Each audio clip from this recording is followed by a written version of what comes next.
sampah itu adalah campuran dari segala yang tidak kita gunakan baik dalam bentuknya organik maupun anorganik. Yang masalah di kita itu adalah sampah yang bersifat organik.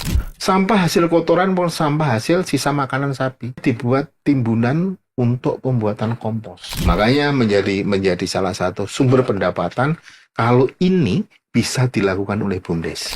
Halo warga desa.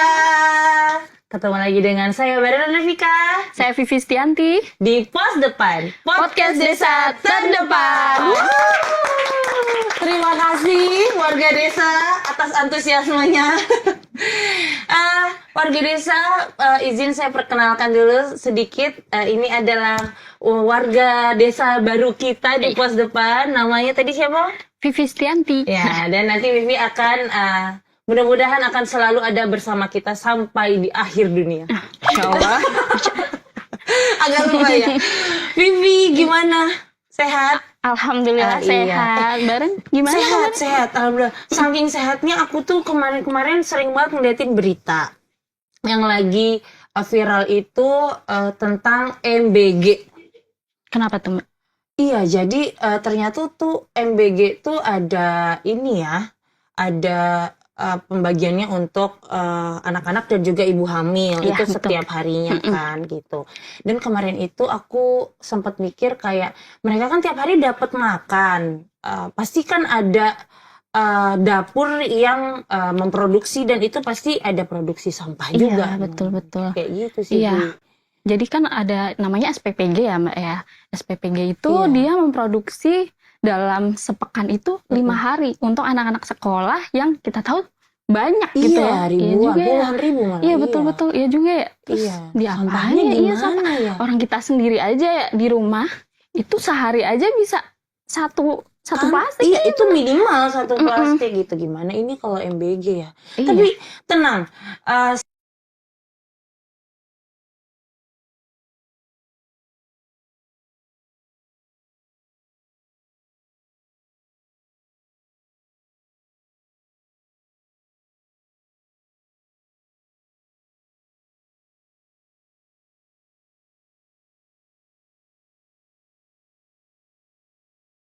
semua pertanyaan pasti ada jawabannya. Seperti hari ini kita sudah sama-sama menunggu ya Iya. seorang narsum yang akan membahas tentang keresahan-keresahan kita. Oke, langsung saja kita sambut Pak Sumarlan. Selamat datang Bapak.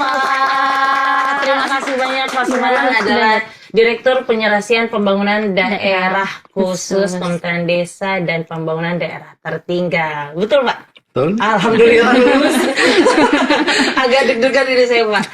Bapak apa kabar Pak? Alhamdulillah sehat Sibuk. dan masih sampah sebetulnya bukan tusi utama saya, tetapi kebetulan saya cukup lama nangani sampah.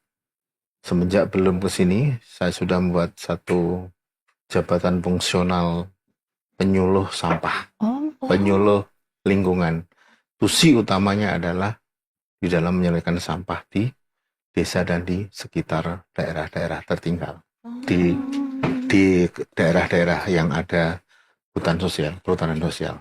Jadi Dulu itu tusi saya pertama sebelum ke sini, tugas saya salah satunya adalah itu. Jadi memang tepat sasaran berarti ya hari ini kita menunggu Bapak ini nih Pak, karena kita sama-sama belum tahu ya Iya, gitu. kayaknya nggak pernah dibahas. Iya, betul, kayak belum ada yang ngebahas. Semoga ini jadi kita yang pertama ya Pak yang ngebahas ini ya Pak. Tapi izin Pak, sebelum kita membahas lebih jauh terkait sampah, boleh dijelaskan sedikit nggak Pak mengapa isu pengelolaan sampah ini menjadi penting banget untuk keberlanjutan operasional dapur makanan bergizi gratis? Terima kasih. Tentu kita pahami bersama bahwa sampah itu waktu kita kecil buang salah, sampah pada tempatnya. Artinya ketika kita melakukan membuang sampah sembarangan, dampaknya yang terjadi apa? Banjir. Seperti yang ada di Bali urusan kemarin. Itu utama yang disalahkan adalah sampah. Sampah. Artinya apa? Bahwa sampah di Bali belum dikelola dengan benar. Bukan baik, benar. Dikelola dengan benar. Nah, bagaimana dengan MBG? MBG bisa dibayangkan. Baru kemarin malam, berapa anak yang harus masuk rumah sakit akibat dari keracunan. Ya. Penyebab utama itu adalah dalam pengelolaan makan bergizi. Sayur dikelola dengan baik atau tidak, lauk pauk dikelola dengan baik dan tidak. Dan itu akan menjadi salah satu penyebabnya apa? Sampah itu mengeluarkan metan. Metan itu menyebabkan orang tadi menjadi sesak dan lain sebagainya. Itu kalau tidak dikelola dengan baik, bagaimana dapur tidak kelola dengan baik, membuang sampah tidak bagus, pengelolaannya tidak sebagaimana mestinya, terutama di limbah airnya. Nah, itu kan harus menjadi perhatian. Iya. Kalau ya nggak tahu sih, santai-santai saja. Mohon maaf ini, mohon maaf. Iya, betul. Di belakang kita sana dekat masjid. Iya. Di belakang dekat masjid itu ada warung. Perhatikan itu. Saya biasanya lihat pertama adalah bagaimana dia mencuci. Mencuci itu mengeluarkan sampah nggak? Iya. Mengeluarkan sampah. Apa yang dampak yang terjadi? Syukur di sini menggunakan air pam. Kalau menggunakan air tanah, tidak layak dikonsumsi itu. Satu lagi yang mungkin ini kita alami bersama, tapi karena kita cuek tidak pernah memperhatikan itu. Sering makan bubur? Sering ya. Bagaimana itu mencuci tempat buburnya? Ember. Embernya itu tidak pernah diganti dan tidak pernah ada bilasnya. Kita perhatikan dengan baik. Iya. Ya enggak? Mudah-mudahan kita sadar. Melihat itu kita sadar itu. Meskipun yang kita bahas ke depan itu bukan itu. Tetapi ini setidak-tidaknya contoh kecil nyata yang dapat kita rasakan dan berpengaruh terhadap diri kita. Langsung. Sehingga jangan heran nanti kalau ada anak kena penyakit apa itu yang kayak gara-gara makan di warung, sering makan di warung, terus ada infeksi bakterinya itu yang penyakit apa itu? Diare. Iya. Nah, kayak diare sama hampir kayak dengan Meningitis itu, Pak. kayak meningitis betul. Nah, kayak meningitis itu. Itu dampak dari itu.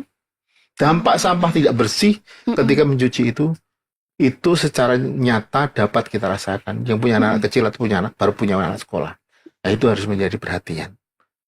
Saya rasa itu menjadi penting selain dampak besar tadi. Apa dampak besarnya banjir yang di Bali dan juga banjir yang ada di tempat-tempat lain itu.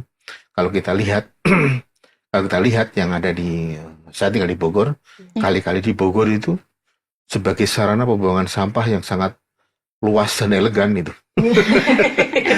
Elegannya kenapa? Kasur masuk, kemudian sofa masuk, apa semuanya udah masuk semua di situ di kali itu. Kadang kita perhatikan kalau kita perhatikan dengan seksama. Nah, ini yang harus menjadi perhatian kita, terutama kita yang bekerja di desa dan itu kadang-kadang tidak tersosialisasikan, tersampaikan dengan baik, sehingga itu terjadi. Itu masalahnya. Jadi memang ternyata mungkin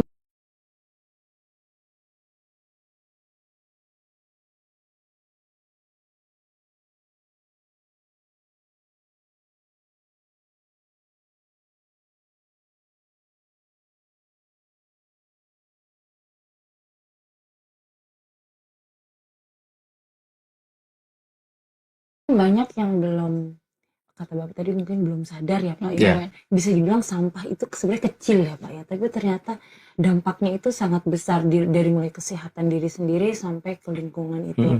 Dan untuk di MBG ini makanya sampah menjadi sangat isu sangat penting itu karena memang demi keberlanjutan MBG yang berkualitas mungkin ya Pak ya, dari segi makanan dan pelayanannya. Salah satunya sampah ini menjadi harus mendapatkan perhatian khusus gitu ya. Mungkin kita juga perlu perhatikan. Kan kita tadi bicara jeleknya. Kita belum bicara baiknya. Kalau sampah itu terkelola dengan baik, tentu akan bisa mendatangkan nilai pendapatan yang cukup besar. Tetapi tidak begitu saja. Tetapi ada yang namanya pengolahan sampah. Karena pengolahan sampah lah itu menjadi suatu sumber pendapatan berikutnya yang akan bisa dinikmati oleh kawan-kawan yang bergerak di bidang sampah. Tetapi harus ada langkah-langkah. Sebenarnya sampah itu apa sih? Yang dinamakan sampah itu apa sih? sisa Ya, dari apapun kita pakai iya, itu produk jadi Jadi sampah. sampah sisa itu, makanan bisa. sampah itu sebetulnya adalah sampah itu adalah campuran dari segala yang tidak kita gunakan baik dalam bentuknya organik maupun Non-organik. anorganik. Non-organik. Nah, oleh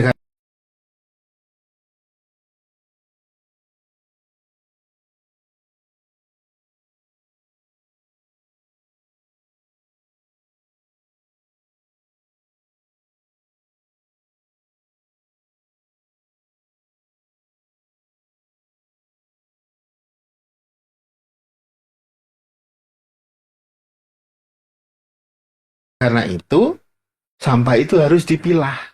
Ketika kita memilah sampah dari organik, anorganik, itu timbul yang namanya komoditas.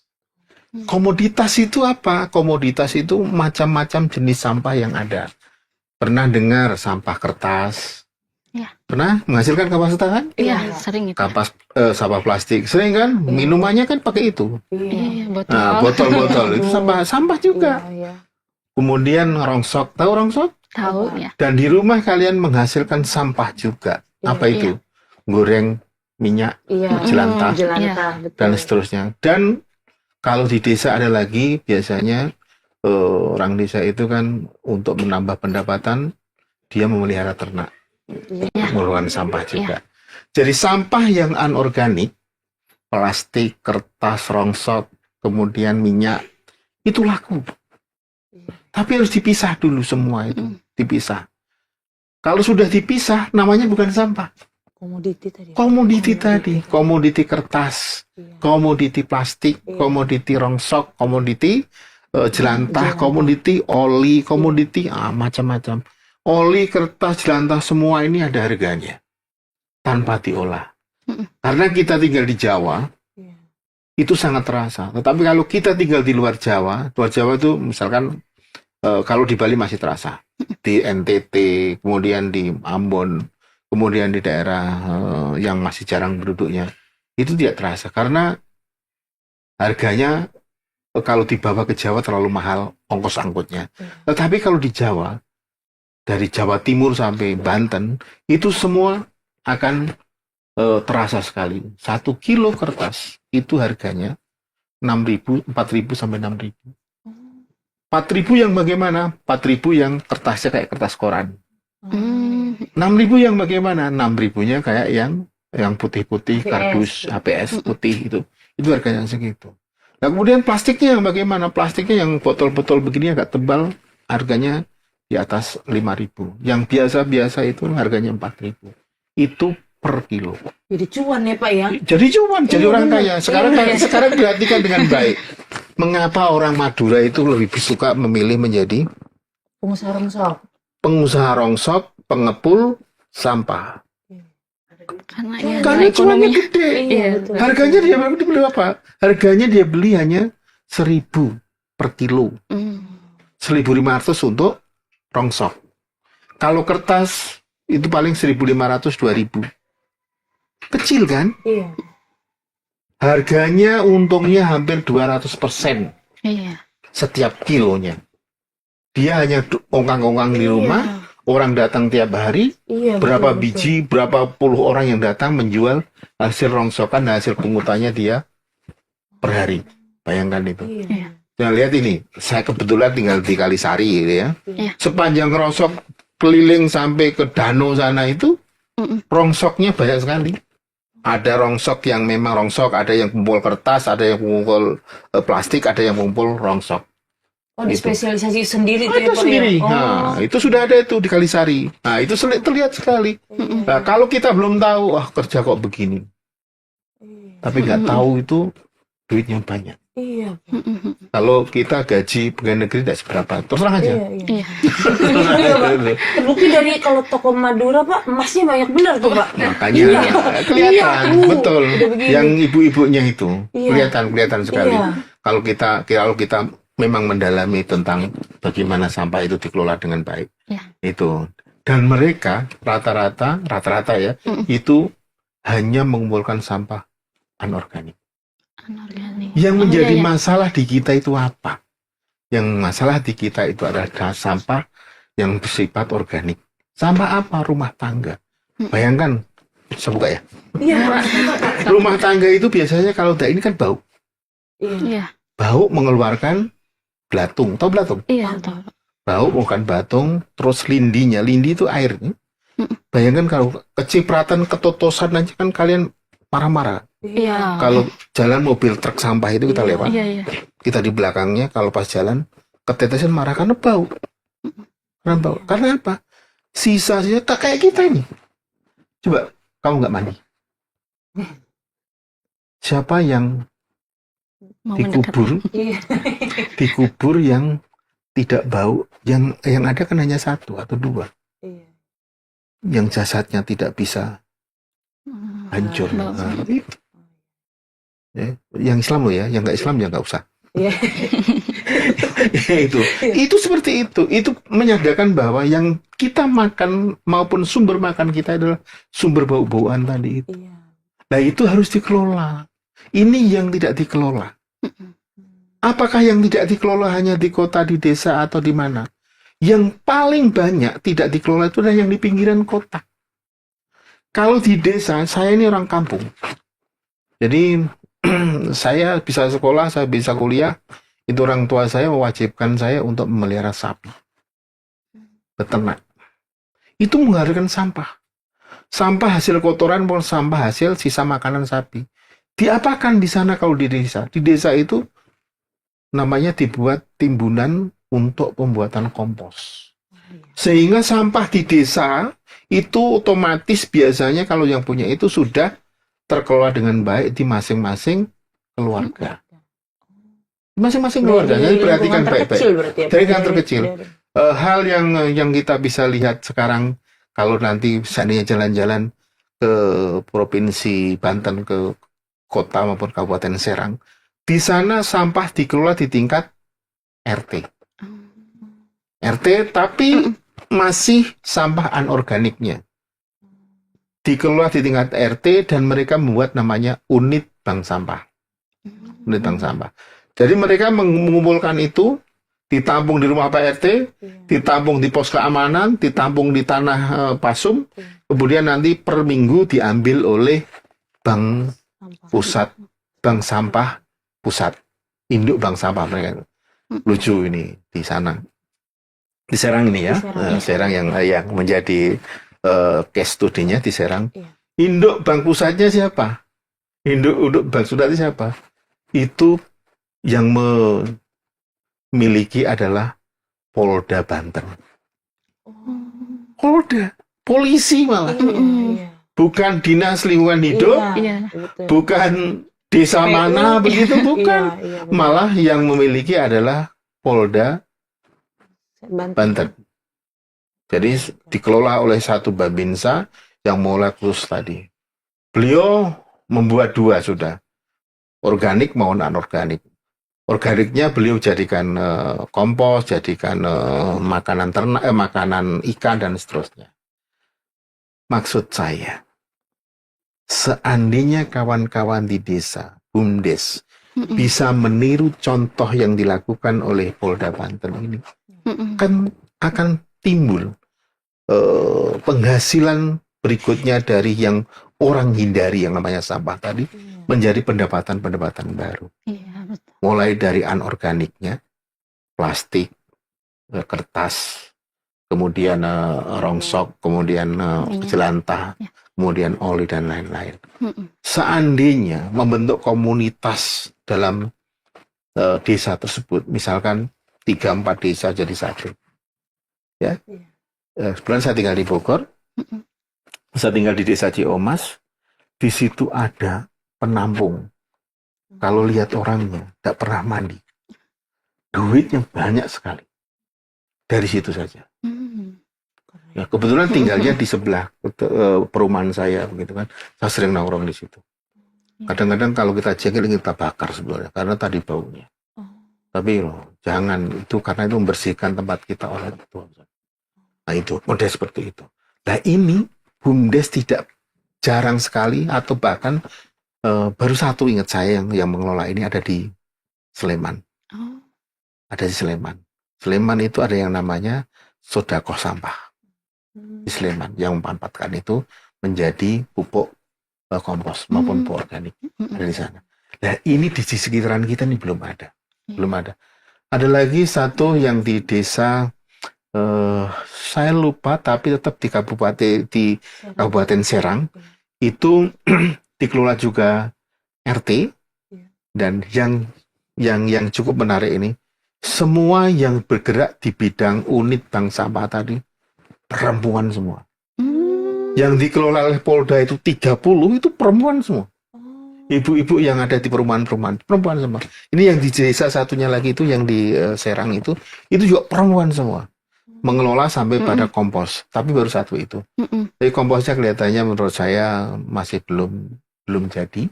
Harus perlu peningkatan pengetahuan lagi untuk pengkomposan.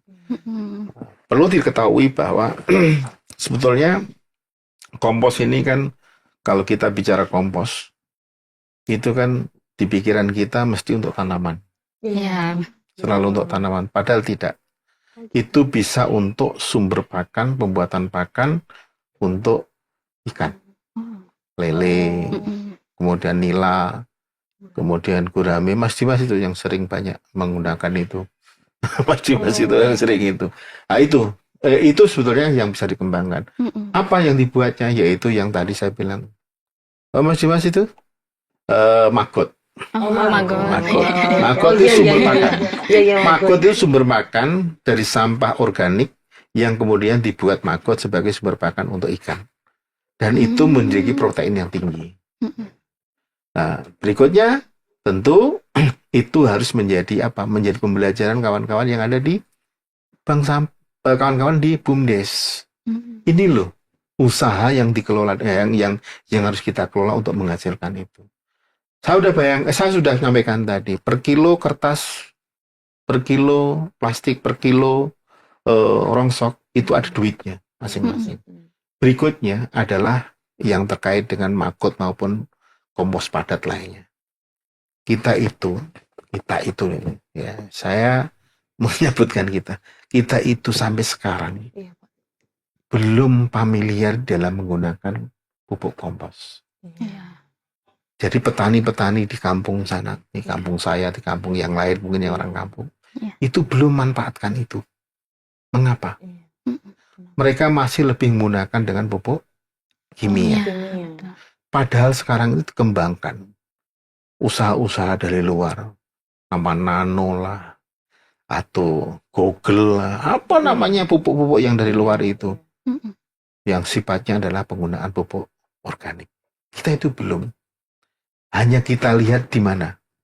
Di pinggir jalan, di tukang-tukang kembang. Iya kan? Sepanjang jalan tukang kembang, dimanapun dia, mau di Bali, mau di Jakarta, mau di Surabaya, baru pakai pupuk kompos. Yang lain belum. Ini harus sebetulnya, Kemendes harus sebetulnya menurut saya, menjadi pelopor untuk pemanfaatan itu. Bagaimana caranya? Tentu kalau komposnya model seperti itu tidak akan laku. Kompos kan hanya campuran begitu dengan sisa makan enggak juga, tetapi harus dengan menggunakan kotoran ternak. Dicampur gitu betul, ya Pak ya. Nah dicampur pengolahan berikutnya harus dengan memanfaatkan kotoran ternak. Ini sedang kami introduksi, kami coba, kami tekan-tekan kawan-kawan di Purworejo, Jawa Tengah, yang dekat Kulon Progo. Saya 2-3 kali yang jangan pakai ini saja, pakai apa Pak? Campur dengan kotoran dari kambing, kambing Jawa Tengah yang Purworejo itu kambing PE, perenakan etawa. Nah itu dicampur itu. Sebetulnya bagus lagi kalau ada kotoran sapi, dikeringkan, kemudian nanti dicampur dicacah lagi, itu akan menghasilkan pupuk yang lebih bagus. Tidak semuanya harus pakai kimia. Oleh karena itu, dengan pencampuran itu boleh pakai kimia. Kimia itu dibutuhkan, tapi jangan lebih dari 20%. Tetap kimia dibutuhkan untuk apa? Untuk namanya peningkatan produktivitas. Jadi padi itu kalau ini pakai kompos, tetap pakai kimia. tetapi kecil di bawah 20%. Itu pasti pakai. Dan ketika kita mengatakan bahwa padi saya organik, itu artinya padi itu menggunakan pupuk utama kompos. Apakah tidak pakai kimia? Pakai, tapi kecil tadi. Gitu. Dan Perbandingannya, Pak, ya. perbandingannya, jadi tahu ilmu statistik? Belajar statistik? Belajar, tapi udah lupa lagi, Pak. Suatu populasi dikatakan, suatu sampel dikatakan berarti populasi apa? Lagi, Gimana, Bi?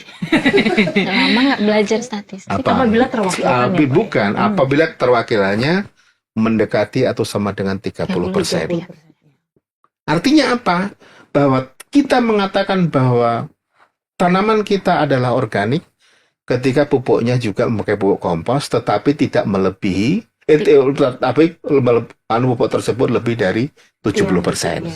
Atau hanya menggunakan kimia paling besar 30%. Nah, itu. Baru. Jadi, oh iya baru pasti kamu lawan. Iya, betul. Jadi itu sebetulnya mengatakan bahwa ini sudah sesuai populasi. Makanya ketika quick count, datanya kalau pemilu itu kan Iya. samplingnya sudah berapa? Wah, Bapak ini menang. Wah, belum sampai 30% loh. Belum 30% aja dia sudah 18, 20, 30. Artinya yang lain di bawah dia jauh. Iya. Itu. Jadi itu dasar ilmu berpikirnya orang quick count itu. Nah, pelaku saya dulu. Tukang hitung itu dulu. Jadi itu yang harus diperhatikan. Iya, ilmu baru ya, Iya. Bang, ya. Benar-benar. Tadi kan Bapak juga sempat menyinggung tentang BUMDes ya. BUMDes sebenarnya tuh punya peluang yang besar dari pengelolaan sampah organik ini ya, Pak ya. Tapi bagaimana sih Pak mekanisme BUMDes dalam mengelola sampah terutama yang organik? Apakah ada alat khusus atau bagaimana? Alat khusus nggak ada. Mau atau tidak itu. Gini ya. BUMDes ini nggak punya modal. Misal BUMDes ini nggak punya modal. Ketika kan akan mengolah yang sampah organik, diambil dari mana modalnya? Tadi saya bilang, sampah dibagi dua. Anorganik itu sebagai sumber modal. Dipilah dulu sampahnya, plastik sendiri, kertas sendiri, rongsok sendiri, kemudian jelantah sendiri. Ketika sudah mengumpul, besar banyak, datang atau disampaikan kepada para penampung. Para penampung. Di Jakarta, di Semarang, di Bogor, di Bandung, ada semua di Surabaya, ada semua. Nah, kalau susah, hubungi Polda Polda Polda Serang. Banten Serang tadi. Kalau susah saya bilang kalau Iya, susah iya. itu. Nah itu kemudian datang itu kan. Sudah akan pembeli kertas ada sendiri, pembeli kardus sendiri, pembeli plastik ada sendiri, pembeli rongsok ada sendiri, pembeli jelantah ada sendiri.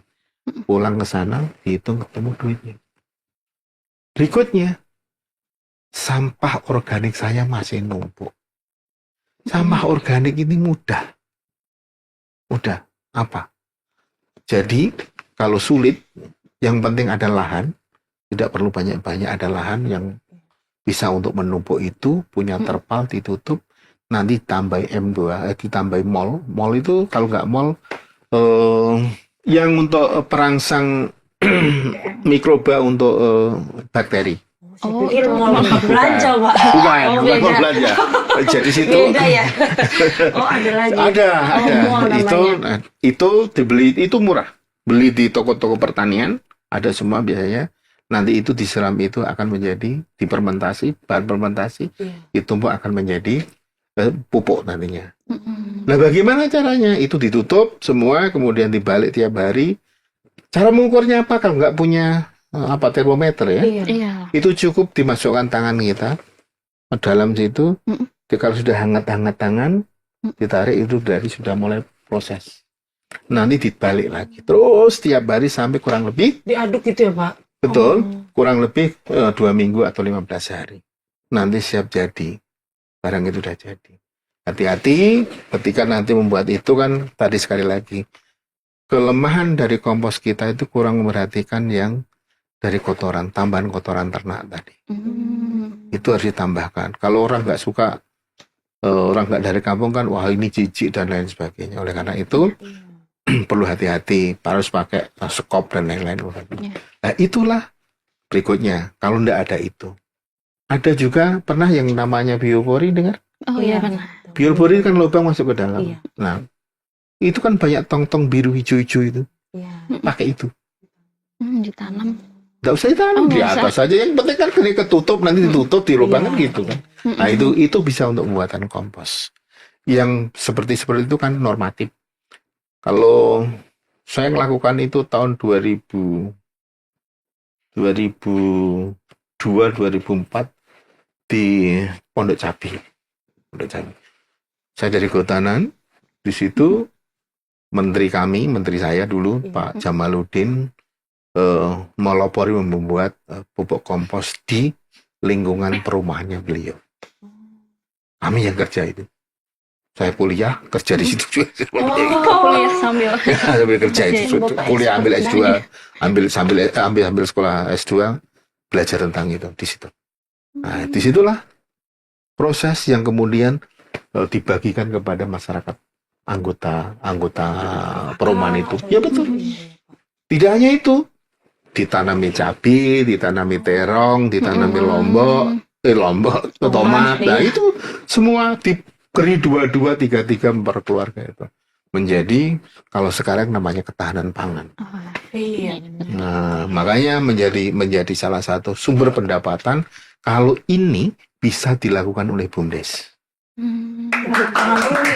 Keren nih Pak. Kondisi-kondisi itu sebetulnya ya nggak tahu. Mudah-mudahan nanti setelah posting ini kawan-kawan pendamping desa itu paham. Iya. Setuju. Paham pendamping desa ini paham bagaimana memanfaatkan itu menjadi sumber pendapatan lain. Iya. Kalau itu bisa dilakukan, saya rasa dia tidak akan mau jadi pendamping desa lagi. Jadi pengusaha. Iya. Pengusaha sampah Kompos ya ya, Pak pasarnya ya Pak ya. Sampah satu, Iya. kedua pengusaha perikanan. Oh. Bagaimana tadi saya bilang perikanan? Perikanan itu orang pernah ada yang ke Empang 3. Oh iya pernah Pak. Empang 3 sana dulu itu waktu saya jadi kapus itu tak sulap menjadi penghasil lele. Penghasil lele dari mana penghasil lele?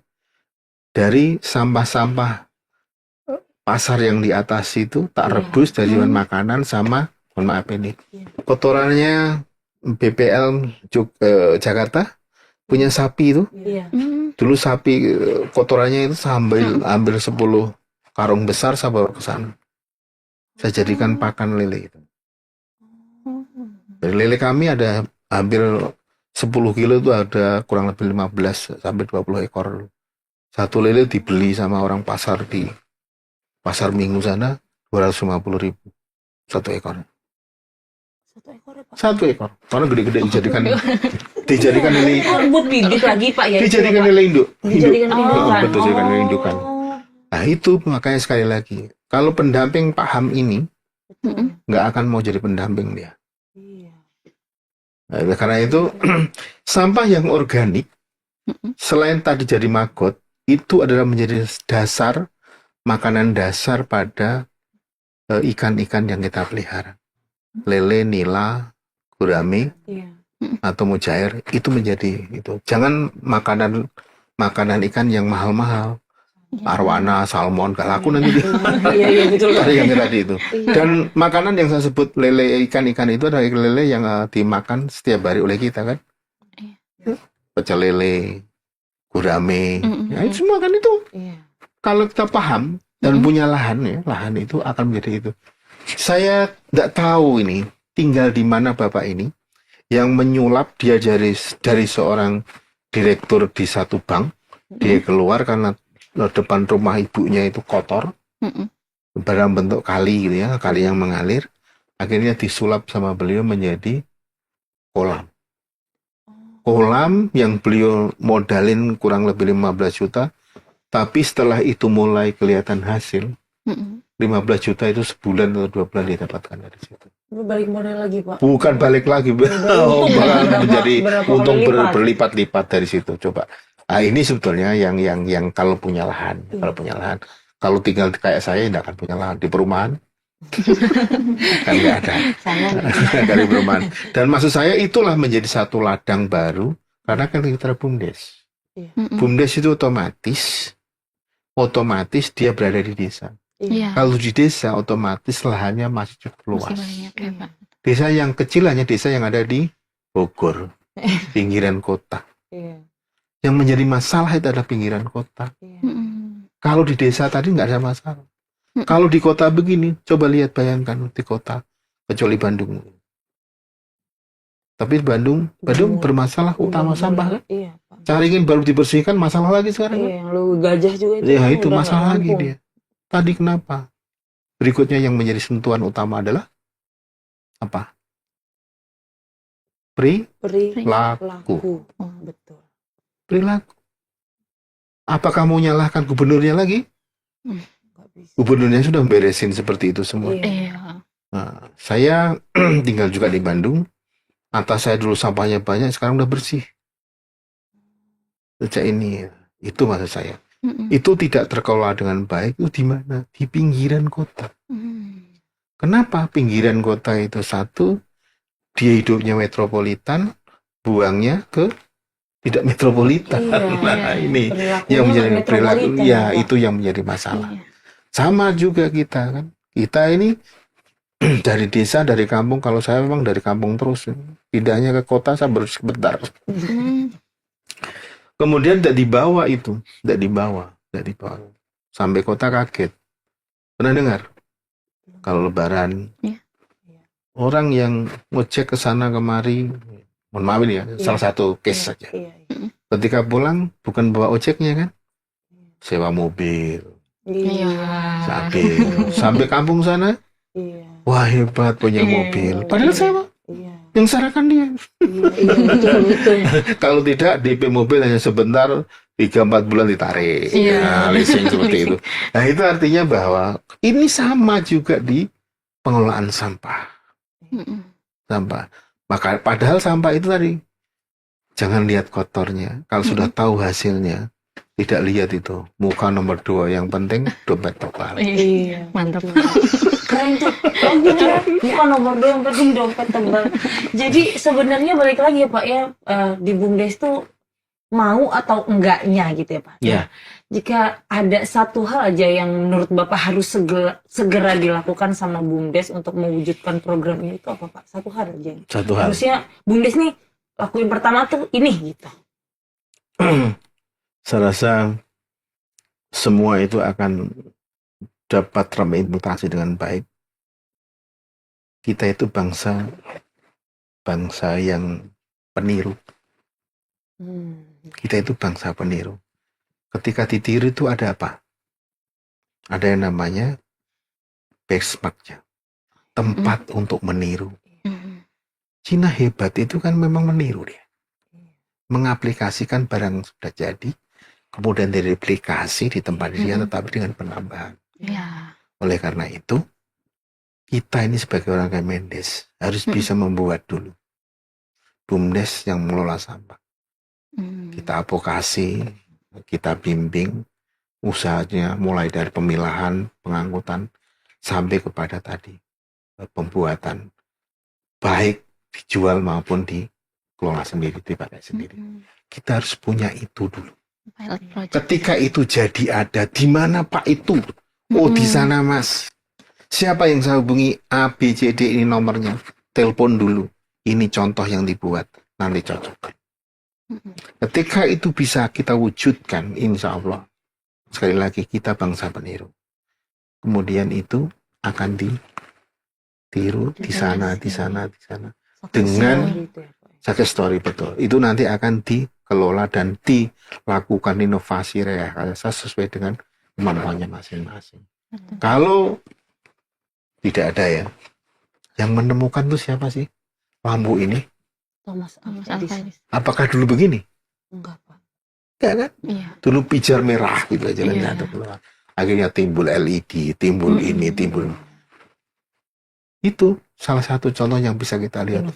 Inovasi terus. Sampah pun sama. Tidak tiba-tiba bisa menjadi maggot. Tidak bisa tiba-tiba plastik bisa dijual. Iya. Plastik sekarang penjualannya yang sudah maju, beberapa yang sudah maju, bukan dijual plastik begitu saja, dijadikan menjadi biji plastik, diolah lagi. Kertas juga sama. Tidak kemudian dijual itu saja, tapi Iya, dibubur dibubur. dulu lagi.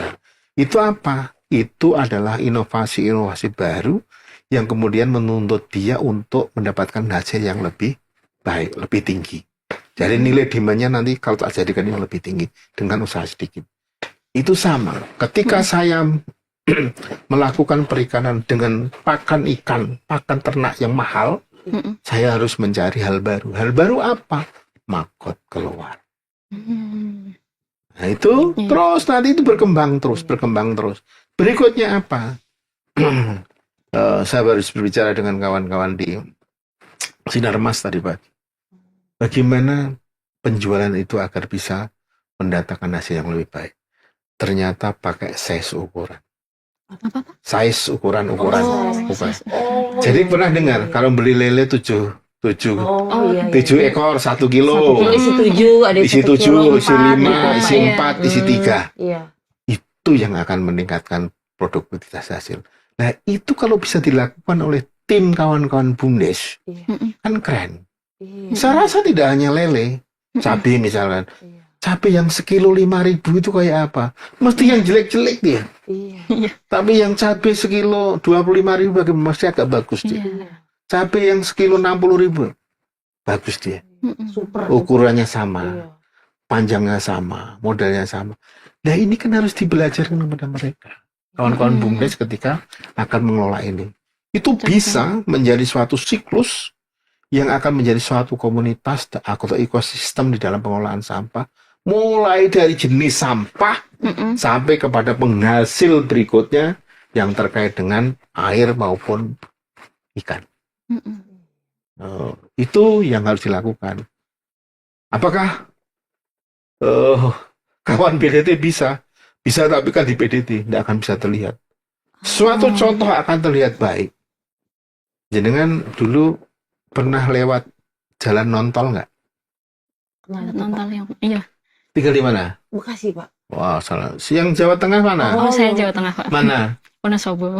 Wonosobo. Iya. Wonosobo itu lewat selatan atau lewat tengah? Lewat tengah. Lewat tengah. Lewat tengah ada tol nggak? Nggak ada sih. Nggak ada. Iya. Kalau nggak ada tol, itu harusnya di pinggir jalan ada semacam, ada BPP, Balai Penyuluh Oh Pertanian. iya, ada Bapak. Ketika kita di Balai Penyuluh Pertanian, berhenti coba. Di situ ada apa? Mm.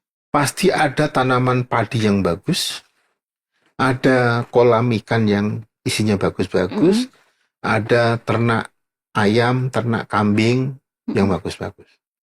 Itu harus ditaruh di pinggir jalan. Di pinggir jalan kenapa? Di pinggir jalan filosofinya. Lewat.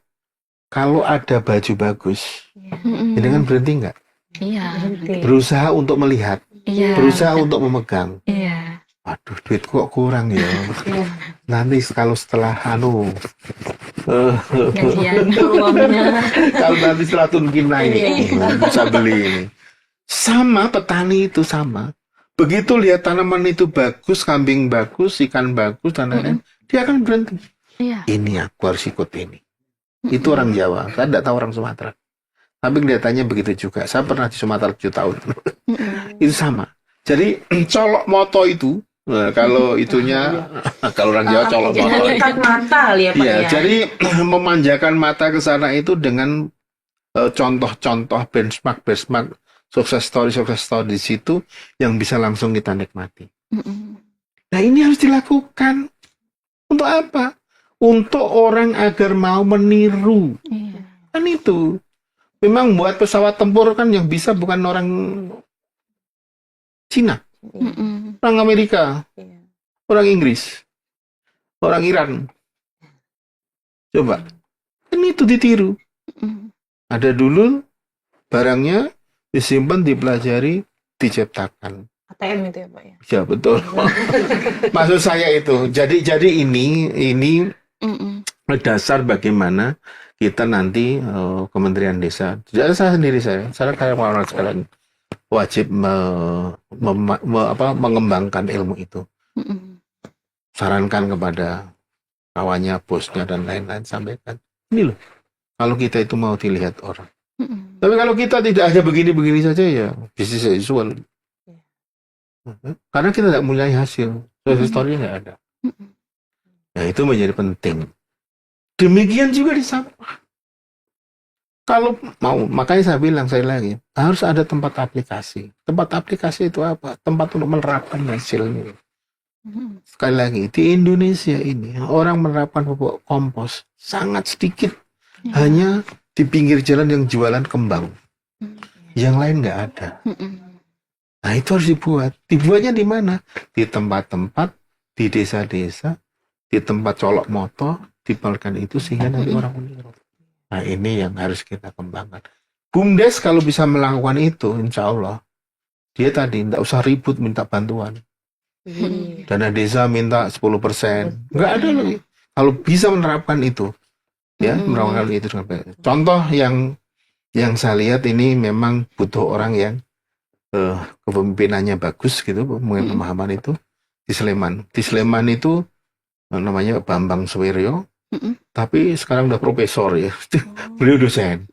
Dosen di Stikes punya, enggak tahu Stikes Jogja itu punya Kementerian Kesehatan atau Pemda. Nah, beliau di situ. Dia salah satunya tadi sedekah sampah. Itu melalui BUMDes. Jadi petani-petani yang ada di Sleman itu tahu damen padi. Iya.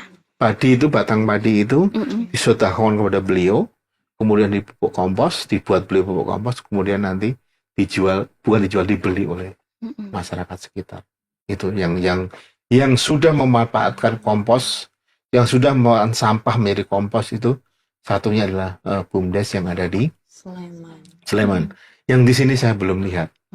Karena kompos yang di sini dimanfaatkan salah satunya yang ada di Polda Banten, komposnya belum jadi, udah mati semua ikannya. Ini salah masak saya bilang. Jadi hasilnya kurang bagus. Salah racikan kali Pak ya. Salah racikan Salah tadi. racikan. Terus terang itu saya tanya sama Pak Eko itu ya, pembantu Letnan 2 Eko itu, saya tanya, Pak Eko, ini pakai anu nggak? Pakai kotoran ternak? Enggak Pak, ayo pantas mutar kabeh.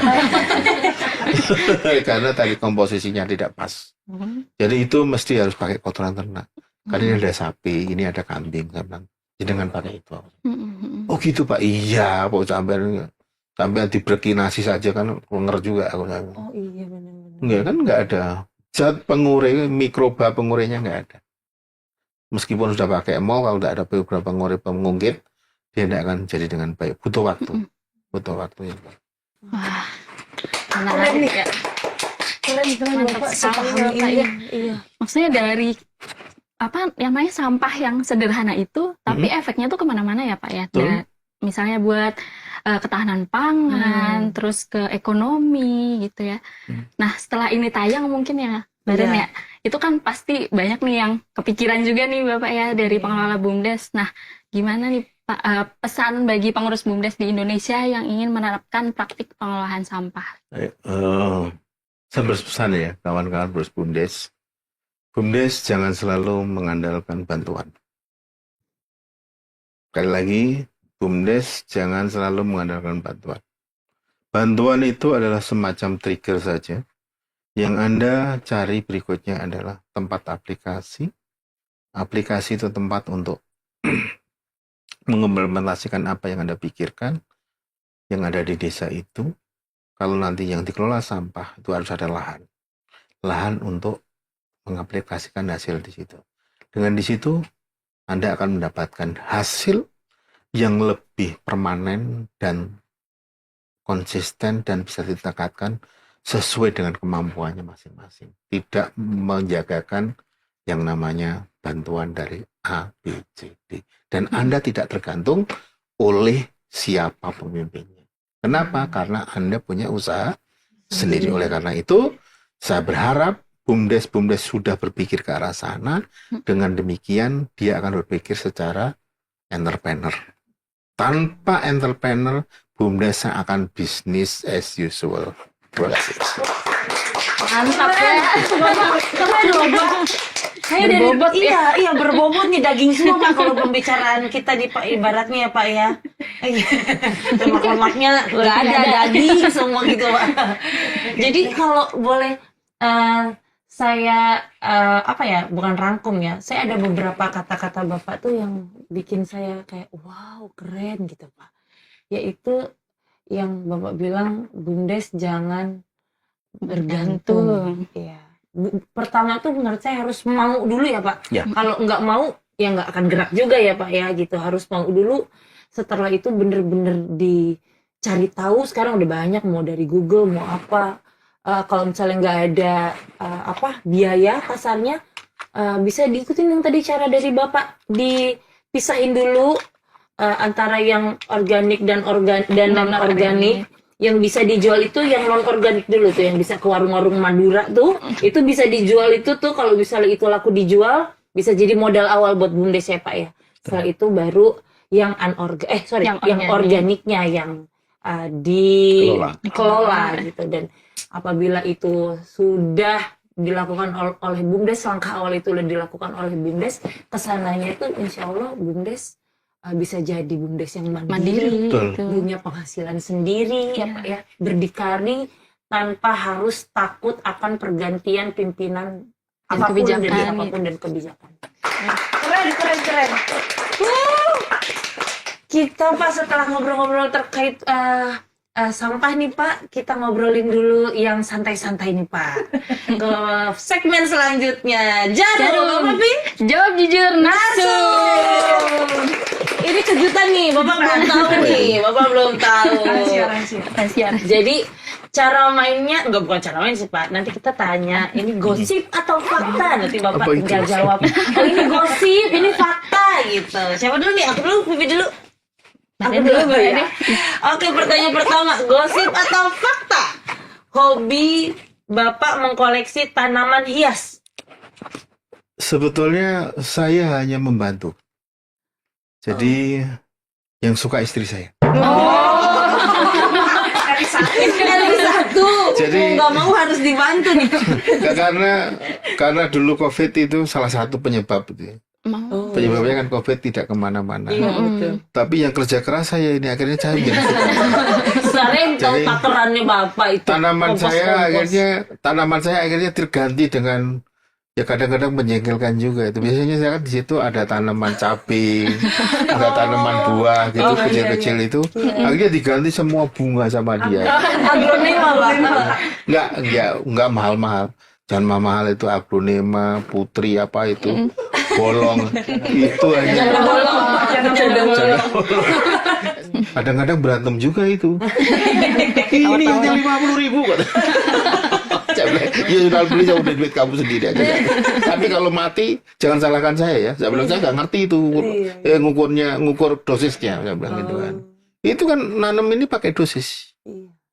Sekian kan dipakai ukuran itu. Kalau kelebihan mati semua, kering. Contoh kelebihan kering banyak itu kalau nggak percaya. Oke. Jadi kalau saya kok ya tadi sebetulnya saya orangnya apa ya? Saya orangnya sih ya begitu-begitu aja. Kalau suka tanaman ya nggak terlalu banyak. Tapi ngalir aja gitu ya Pak. Ngalir. Biasanya yang saya sering saya pelihara itu ya mangga, bener-bener gitu, yang gede-gede gitu, bukan yang jangka panjang, yang tanpa pengelolaan intensif gitu. Kalau bunga itu kan harus intensif terus. Kalau mangga itu setahun sekali cuma dipupuk. Gitu. Itu maksudnya. Oke. Lanjut Bapak. Gosip atau fakta? Bapak lebih familiar dengan daerah Papua daripada daerah Jakarta. Iya. Fakta. Kenapa tuh Pak? Saya besar di Papua. Oh. Kecilnya lahir di sana? Enggak, lahir di Jawa, cuma saya besar di sana. Jadi hampir sudah semua Papua saya. Kalau di sana kawan-kawan saya juga Papua semua. lebih kenal. Kalau Jakarta ini bingung nggak? Kalau nggak dengar sumber aku bingung gitu. Wah, makanya Papua mah nggak kenyasar enggak. Jadi kalau saya kesini biasanya bawa kendaraan sendiri, bawa mobil sendiri. Saya paling sampai Kalibata atau sampai DPR. DPR gitu. Lainnya nggak ngerti aku. Biasanya saya bilang, wah kalau ada anak saya diantar dia, kalau tidak saya naik kereta, naik ojek nanti. Oh, Karena nggak tahu itu Pak. daripada nyasar ya Pak. Oke, selanjutnya terakhir ini. Oke, gosip atau fakta Pak? Bapak paling nggak bisa nolak kalau diajak nonton wayang. Oh iya, Masa ya Pak? Semalam suntuk. Iya kan biasanya sampai pagi tuh Pak. tiap kalau- hari. Saya mungkin sampai jam 1 nonton wayang di YouTube. Oh di YouTube. Ya, kalau ada wayang live saya nonton. Aduh, Oh. Bapak keren amat. Enggak, suka saja. Iya. Waktu ke Mendes Pas iya pas wayang, kemarin di situ. nonton nggak Bapak? Nonton, Sampai ya, sampai habis. Kan tinggal duduknya. Bapak dalam, Pak. Enggak, di belakang saya tidak ada orang tua, kan saya nggak pernah tidur di depan-depan. Dan di belakang dia. oh. Saya apa apa filosofi yang saya bisa ambil, atau nanti ini hanya nularkan. Yang jenengan sukai wayangmu yang mana sih? Aduh, saya Nggak hafal lagi Arjuna ya Iya. cakep Arjuna. Kalau ya. Arjuna paling cantik, paling Cakep, bagus. paling ganteng. Tapi mau dengan Arjuna. Istrinya banyak. Arjuna itu istrinya banyak. Berarti Anoman Anoman, Pak. aja. Astroman kamu, Anoman tahu. katanya Pak. Setia umurnya panjang. Umurnya panjang. Nggak tahu Anoman Pak. Tahu Pak, tahu Pak. Jangan kelihatan. Enggak, saya suka memang apa ya. Ya, meskipun saya sudah kemana-mana, Mm-mm. bahasanya kalau wayang itu kan, yang Pendowo itu kan bagus, bahasanya tertata, unggah-ungguh itu ya, tata krama itu Mm-mm. tertata bagus. Gitu. Meskipun dia ngoko tahu, Tahu. ngoko itu kayak Jawa bahasa kasar. Bahasa Jawa kasar. Iya, Di Pandowo itu kan ada yang bahasa kasar, yang Berkudoro, Seno itu bahasanya kasar, tetapi dia tetap pakai unggah-ungguh itu. Anoman yang di Arjuna itu halus terus, tapi tadi terlalu kelihatan orang cantik dia senang. Gitu. Oh. Terus ada Playboy lagi, ya, Pak. betul. Ada yang lagi bagus lagi, kakaknya yang paling tua itu, paling tua, Tadewo. Puntadewa. Puntadewa itu bagus, halus, memang Jawa. Iya. Oh, udah coba. Udah coba. Halus dan seterusnya, dan lemak-lemak itu apa ya? Halus apa? Lemah lembut. Oh, Tapi kalau marah, bahaya. Karena kalau dia marah, semua orang, termasuk Dewa itu tidak bisa ngalahkan dia. Itu kalau marah. Tapi dia nyawanya diminta dikasih, istrinya diminta dikasih. Nah, tapi jangan disinggung, itu jangan disinggung. Itu kalau saya senangnya itu. Tapi ada dua, ada satu filosofi yang tidak tahu nih, mungkin menjadi salah satu. Tahu yang namanya Ponokawan, Tahu. tahu kan? Semar, Gareng, Petruk, Bagong. Ini kan perwujudan dari, kalau ya kayak apa ya? Kayak nabi lah gitu. Cuma perhatikan dengan baik. Perhatikan dengan baik bagaimana seorang Semar itu. Semar itu kayak dukun. yang gendut itu kan. Iya, Iya. Semar itu kayak dukun. Dia tahu sebelum sesuatu terjadi. Dia tahu. Dan dia bisa memberikan alternatif untuk menghindari. Kayak begitu. Nah, barang-barang itu perumpamaan itu bisa kita implementasikan hidup bermasyarakat. Nah, itu sebenarnya itu saja sih saya sukanya. Selain waktu, ya memang dari dulu saya suka itu. Karena aku dari Jawa. Itu. Ternyata kalau buat saya pribadi Pak Marwan tidak semenakutkan itu ya. Ada pengalaman apa sih. nih? Ini saya rasa enggak apa ya, enggak baren sendiri. Iya. Saya jadi kepala UPT itu lama. Iya. Dari di Medan, di Bogor, di Jakarta, di Iya. Manggala, Iya. maupun di sini. Begitu saya datang, semua orang diam. Ini ada apa? Terus ini ada apa? Pak, informasi. Kenapa? Bapak kejam. Langsung kejam gitu. Ya udah nggak apa-apa. Tapi nanti tunggu 1 bulan ya, aku bilang. Oke. Nanti 1 bulan kalau kamu nggak tunduk dengan saya, nggak semua nyari saya pasti repot. Ternyata benar. Pak ini, Pak. Sampai kayak saya orang tuanya, Pak, saya mau nikah. Terus, kok kamu ngomong saya? Bapak bilang bapak saya mau nikah, Pak. Terus aku suruh bilang, Bapak, kamu mau nikah. Iya, Pak, saya takut. Udah kayak ini ya. Terus, itu saat di Medan itu kan keras semua. Di Medan kan keras semua, sama itu. Di Medan keras semua itu saya terpacu begini. Medan kan hanya 30% yang Islam. Iya. Hampir 60%, 70% itu Nasrani. Jadi saya sembahyang di musola begitu, sebelahnya ini kantin. Ngomong itu. Kepala balik. Bapak dengar langsung. Oh iya dengar. Kepala balik itu berani-beraninya nginjak si antar Medan. Kalau nggak dia pulang. Saya bilang, selesai saya sembahyang. Kau kalau 3 bulan nggak bisa kerja, dudukkan di situ kau, saya bilang. Saya kan dengar suaranya. Dudukkan di situ suaranya. Berikutnya tanya sama kepala saya, sini ya. Masih ada duit berapa? Kalau saya tanya, ada duit berapa? Masih, Pak, 10 jutaan. 10 juta itu bagi sama orang-orang itu, saya bilang. Kau tunjuk aja sama orang-orang itu. Kumpulkan di sini. Beri dia perjalanan rata-rata seminggu. Kalau dia besok pulang dari perjalanan tidak membawa pekerjaan, matanya mau tak buka di lapangan upacara besok. Benar, Pak. Saya udah punya bayangan kan. Namanya saya kepala kan. yang ada tempat yang mau kerjasama, saya yang pergi sama kepala seksi saya, sama tim saya. Kalau ke sana aku nyusul. Jadi dibicara apa? Ya ini. Nanti aku gongi saya belakang. Ya Pak, udah. Benar keluar semua. Seminggu berikutnya ngumpul. Mana hasilnya? B. Yang bicara kemarin siapa? Tunjukkan mukanya, aku saya bilang. Diem aja semua. Tunjukkan muka kau, saya bilang kan. Mana? Mendapatkan pekerjaan atau tidak? Nggak ada. Nih, aku dapat, meskipun aku baru sebulan di sini, dapat pekerjaan di sini. Udah, dari situ lah.